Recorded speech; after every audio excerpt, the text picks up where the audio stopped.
Nuestra próxima parada en Oaxaca era Hierve de Agua. Pero antes que lleguemos allá, primero queremos conocer increíble zona arqueológica de Mitla y visitar un pueblo indígena, Teotitlán del Valle. Mitla, que en idioma indígena significa lugar de muertos, es zona arqueológica cerca de la ciudad de Oaxaca, en México. Era ocupada con tribus indígenas zapotecas y mixtecas. Mitla consiste de varias tumbas, palacios y patios, y en los murales podemos encontrar varios símbolos y pinturas de guerra y sacrificios. En el lado de Pirámides Mitla, los conquistadores construyeron un templo católico de San Pablo Villa de Mitla. Para la construcción de la iglesia en Mitla, se usaron partes de palacios ancestrales para mostrar poder y convertir indígenas a su religión. Mitla es un lugar tranquilo y hermoso. Afuera de Pirámides también tiene un mercado grande. El lugar es popular con turistas que lo visitan como una parada en camino a Hierve del Agua.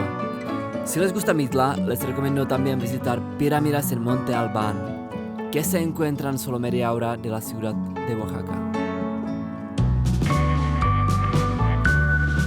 Teotitlán del Valle es un pueblo indígena con cultura zapoteca en Tlacolula. Está rodeado con montañas Sierra Juárez, entonces tiene muy bonitas vistas de todos lados. Las indígenas se juntan en vestidos tradicionales en el centro cultural, que está muy lindo, o en tiendas y fábricas de textil en el pueblo. Teotitlán del Valle es famoso por producción de tapetes, alfombras y cortinas, que son tejidas de mano, y además de eso, los indígenas usan varios colores naturales extraídas de flores, plantas o como sangre de cochinita.